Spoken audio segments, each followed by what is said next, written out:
Let's be real, we gamers are going through the worst time in gaming history. AI upscaling जैसी technology शुरुआत में तो काफी fascinating लगती थी, पर अब समझ में आ रहा है कि वो कोई फ्यूचर नहीं थी, वो एक एक्चुअल में डिसीज थी जो कि आज इस पूरी की पूरी इंडस्ट्री को अंदर ही अंदर से खत्म करता जा रहा है। कभी सोचा नहीं था जिन कंपनीज ने हमें इस आर्ट फॉर्म से इंट्रोड्यूस करवाया था, गेमिंग से इंट्रोड्यूस करवाया था, उनका लालच इतना ज्यादा बढ़ जाएगा कि वो इस मीडियम को ही ले डूबेंगी। और सबसे दुख की बात पता है क्या है? हम कुछ कर नहीं सकते, हम बस आराम से बैठ के चीजों को धीरे धीरे खत्म होते हुए देख सकते हैं। इस वीडियो का मकसद कोई सिर्फ एक कंपनी को टारगेट करना नहीं है। पिछले कुछ टाइम में जितने भी मेजर ब्लंडर्स हुए हैं इस गेमिंग इंडस्ट्री में, इन बड़ी बड़ी कॉर्पोरेशंस के द्वारा, उन सभी को आज मैं इस वीडियो में हाईलाइट करने वाला हूं। और इनके घटिया डिसीजंस के कारण ही आज मुझे ये कहना पड़ रहा है कि गेमिंग इज डूम्ड। पिछली कितनी जनरेशन से एनवीडिया पीसी गेमिंग की पिनिकल पे बैठा हुआ है, और बैठे भी क्यों ना, उनके पास सबसे ज्यादा तगड़ी टेक्नोलॉजी थी, उन्होंने हमें इतने तगड़े तगड़े ग्राफिक्स दिए अच्छे प्राइसेस पे, और उसके कारण गेमर्स के अंदर भी उनके लिए एक रिस्पेक्ट थी। पर ये सारी की सारी रेपुटेशन इन्होंने रातों रात खत्म कर दी। आज के गेमर्स और साथ ही साथ आने वाले फ्यूचर के गेमर्स जो इनका हार्डवेयर खरीदना चाहते थे, जिनके लिए एक सपना था एनवीडिया का ग्राफिक कार्ड खरीदना, उन सभी का सपना तबाह हो चुका है। They literally abandoned all of us. AI की हाई डिमांड के चलते रैम के प्राइसेस तो ऑलरेडी बढ़ चुके थे, and in turn graphic cards को बनाने की कॉस्ट बढ़ती गई, और एनवीडिया ने सोचा क्यों ना जीपीयूज की प्रोडक्शन को कम करके इन एआई चिप्स में इन्वेस्ट किया जाए, क्योंकि उनको बनाने में खर्चा कम आता है और मुनाफा ज्यादा है, क्योंकि कॉर्पोरेट आपको ज्यादा पे कर सकते हैं उन चीजों के लिए। और ये कॉर्पोरेशंस कोई और नहीं, ओपन एआई, माइक्रोसॉफ्ट जैसी कंपनीज हैं जो कि एआई में हेवीली इन्वेस्ट कर रही हैं। सो लॉन्ग टाइम कंज्यूमर्स को इन्होंने रातों रात लात मार दी और इन कॉर्पोरेशंस की चाटने लग गए। रिपोर्टेडली एनवीडिया ने अपनी 40% जीपीयू की प्रोडक्शन को कम कर दिया है, और इसके कारण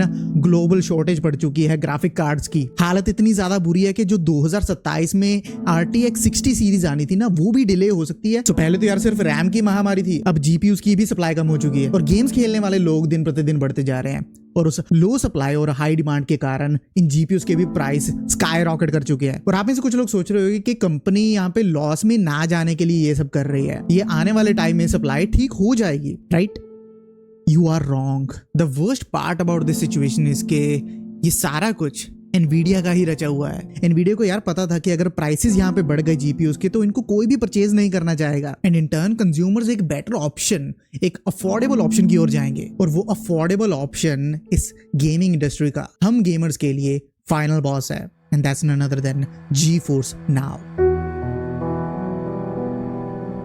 आप लोग सोचोगे कि यार GeForce तो पहले भी एग्जिस्ट करता था, पर अब ऐसा क्या हो गया कि गेमर्स इसको हेट कर रहे हैं। कुछ लोग तो ये भी कहेंगे कि यार इससे तो गेमिंग और एक्सेसिबल हो रही है। जो लोग ज्यादा पैसा खर्च नहीं कर सकते पीसी बिल्ड में या फिर कंसोल्स बाय करने में, वो कुछ चंद पैसों में AAA गेमिंग को एंजॉय कर सकते हैं। और ये बात सिर्फ सुनने में अच्छी लगती है, पर इसके जो रेपरकशंस हैं वो बहुत ज्यादा इंसेन है। द थिंग इज, इस जीपीयू शॉर्टेज से पहले ना हमें एक चॉइस मिलती थी, चाहे हम अपने पैसों से पीसी ले लें, पैसे जोड़ के पीसी बिल्ड कर लें, या फिर अगर हमारे पास पैसे इतने नहीं है, अगर हम बहुत ही कैजुअल गेमर हैं, 2-3 घंटे गेम खेलते हैं एक दिन में, तो वो GeForce Now जैसे सब्सक्रिप्शन मॉडल्स को सब्सक्राइब कर सकते हैं। But in current scenario we have no choice. PCs already एक लग्जरी थे यार, और अब इन्होंने उसको बिल्कुल अनअफोर्डेबल बना दिया है। कि गेमर्स तो छोड़ो, जो लोग प्रोफेशनल वर्क के लिए इन सिस्टम्स को बाय करते हैं, वीडियो एडिटिंग होगी, फोटोशॉप हो गया, वो भी इसको परचेज नहीं कर सकते। In fact we are left with just one fucking option, this fucking cloud gaming, जो कि गेमर्स के लिए किसी शराब से कम नहीं है। पहले तो मंथली सब्सक्रिप्शन पे करो,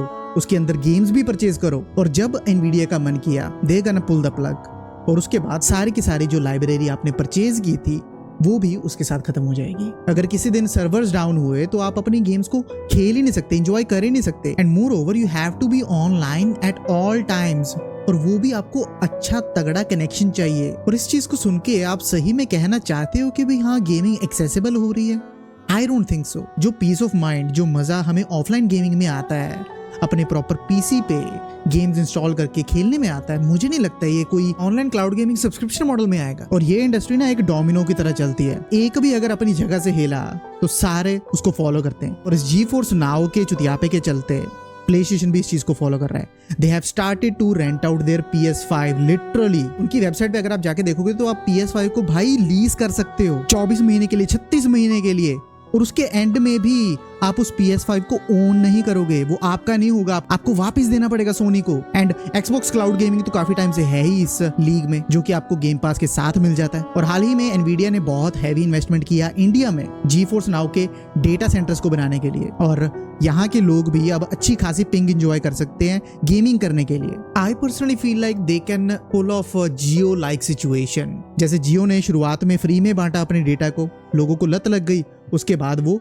400-500 पे करने के लिए भी रेडी हो गए। And it consolidated the industry to a level that आज के टाइम पे इंडिया में एयरटेल और जियो की डुओपोली है। और सेम चीज एनवीडिया भी कर सकता है। शुरुआत में ये रीजनल प्राइसिंग के हिसाब से हमें 100-200 में AAA गेमिंग का मजा दे देंगे, पर जैसे जैसे लोगों को लत लगती जाएगी इन चीजों की, इनके प्राइसेस बहुत ज्यादा बढ़ेंगे और ये बढ़ते बढ़ते 1000-2000 तक जा सकते हैं literally. And that's before counting the other subscription models you might have subscribe to. आजकल OTT का बोलबाला बहुत है, तो आपने मूवीज वगैरह देखने के लिए Amazon प्राइम को, Netflix को सब्सक्राइब किया होगा। सो ये 500-500 1000 रुपए अगर मिला दो तो आपका लिटरली महीने का 5 से 10,000 रुपए का तो खर्चा आ रहा है भाई। साल का हिसाब लगाओगे तो 1 लाख से ज्यादा तो आपने सब्सक्रिप्शन मॉडल्स को पे कर दिया। And the sad reality is even after spending all that money you own nothing.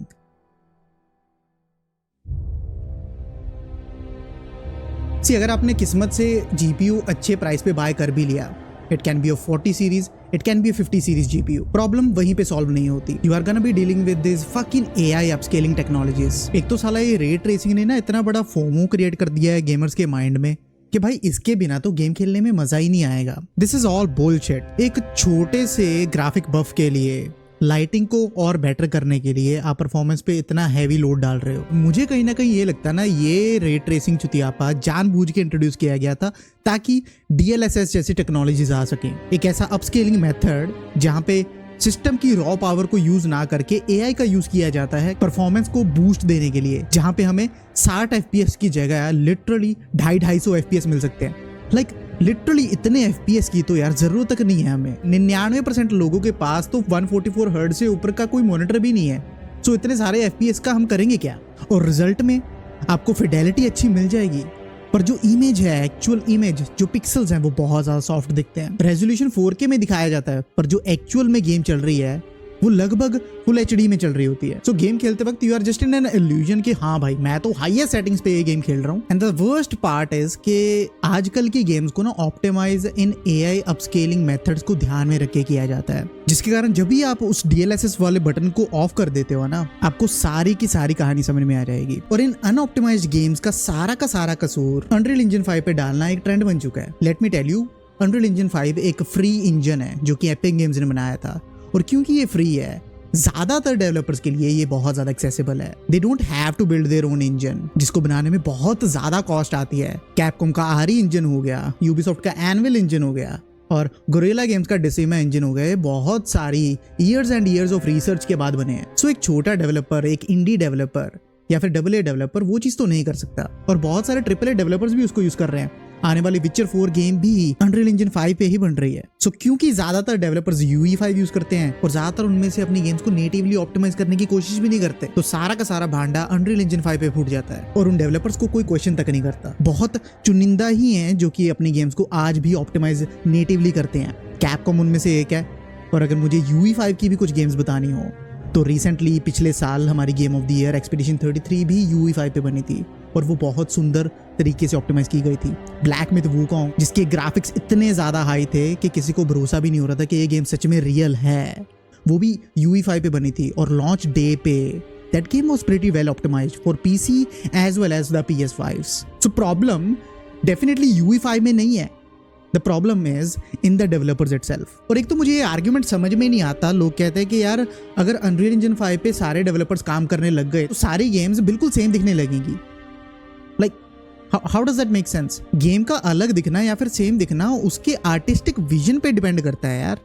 अगर सारी की सारी गेम्स रियलिज्म को टारगेट करेंगी तो वो सेम दिखेंगी, पर अगर डेवलपर्स नए आर्ट स्टाइल पे, नए आर्टिस्टिक विजन पे रिलाय करेंगे तो उनकी गेम्स डिफरेंट दिखेंगी। फॉर एग्जांपल ये जो तीनों गेम्स देख रहे हो आप स्क्रीन पे, ये तीनों Unreal Engine 5 पे बनी है। और अगर आपको सही में लग रहा है कि ये गेम बिल्कुल सेम दिख रही है, सिमिलर वाइब आ रही है मैकेनिकली, ग्राफिकली, तो मुझे कमेंट्स में बता दो, हम विजिट करते हैं वहां पे। मैं यहाँ पे कोई डेवलपर नहीं हूँ, आई बिलीव वट आई सी। और अगर आप एक डेवलपर और ये वीडियो देख रहे हो, I want you two point me out if I am saying anything wrong hair.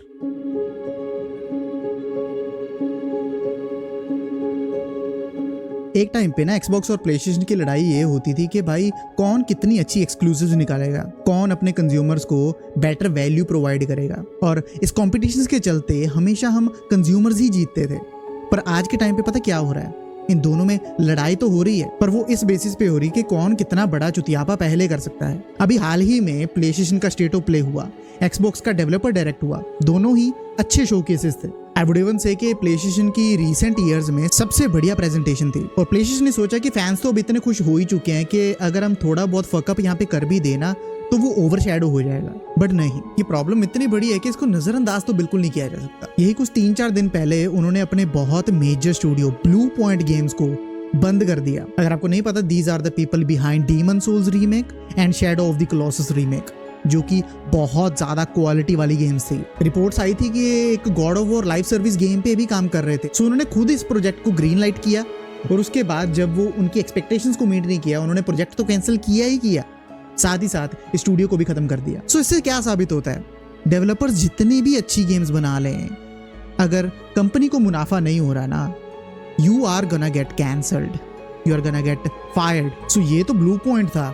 कल इंसोम्निया गेम्स अगर अच्छी गेम डिलीवर ना कर पाया, हाइपोथेटिकली स्पीकिंग, कल वुल्वरीन अगर गेम अच्छी ना हुई, are they gonna get shut down? ये बहुत बड़ा सवाल है। और इस चीज को देखते हुए ना एक्सबॉक्स ने सोचा कि अरे प्लेस्टेशन ने कोई गलत स्टेप ले लिया, मैं इससे बड़ा गलत स्टेप लेके दिखाता हूँ। एक्सबॉक्स के सीईओ फिल स्पेंसर और सैरा बॉन्ड, एक्सबॉक्स की प्रेसिडेंट, दोनों ने ही रिजाइन कर दिया है सॉरी, फायर कर दिया है। And I am gonna be brutally honest यार, दोनों की लीडरशिप के चलते एक्सबॉक्स कुछ खास कर नहीं रहा था। So technically it was a right move to change the head of Xbox, but things get way worse here. Apparently जो ये सीईओ की पोजीशन खाली थी, इसको फिल करने के लिए इन्होंने आशा शर्मा को बुलाया है।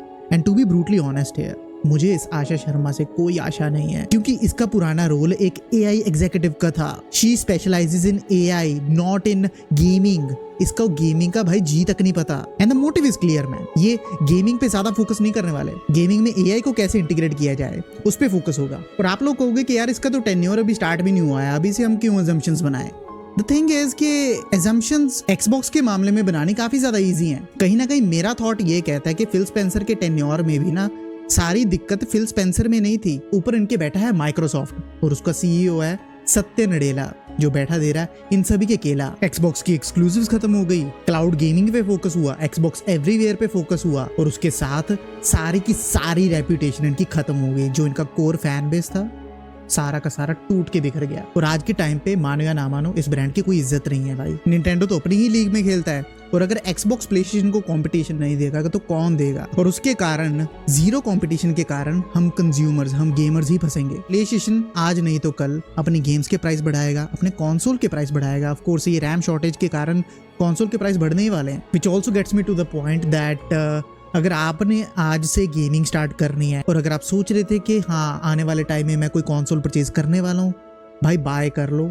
मैं सही में कह रहा हूँ, प्राइसेस बहुत बढ़ने वाले हैं, और ज्यादातर गेमर्स तो भाई GTA 6 के लिए ही पागल हो रखे हैं, और वो सबसे पहले कंसोल्स पे ही आएगी। सो अभी तो समय है, लपक लो। एंड एक्सबॉक्स से मुझे कोई ज्यादा उम्मीद नहीं है। Xbox really feels like that dead corpse, वो मरा हुआ आदमी जिसको जितनी मर्जी गोली मार लो कोई फर्क ही नहीं पड़ता। It's such a sad time man. इस एआई के चुतियापे ने ना गेमिंग की है ना पूरी लेके रखी हुई है, और ये सिस्टम कभी खत्म होगा, कब खत्म होगा ये मुझे भी नहीं पता।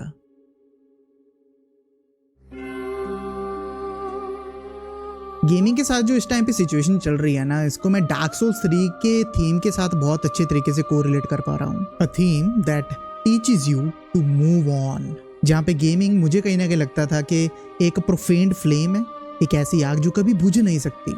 But in fact it was the first flame, एक ऐसी आग जो सदियों तक चलती है, पर एक ना एक दिन वो बुझ ही जाएगी। It seems like this age of fire, this age of gaming edge पर से धीरे धीरे खत्म होती जा रही है, और एज ऑफ डार्कनेस, जिसको मैं कहूंगा एज ऑफ एआई, हमारे सर पे मंडरा रही है। यहाँ पे अगर कोई फ्लेम को लिंक करने दोबारा ना आया, इस एआई के खतरे से कोई लड़ने ना आया, गेमिंग विल एंड। हमें ट्रू एंडिंग मिलेगी या फिर बैड एंडिंग मिलेगी, इस चीज का जवाब मुझे कमेंट्स में जरूर बताना। सो या that's it for today's video guys.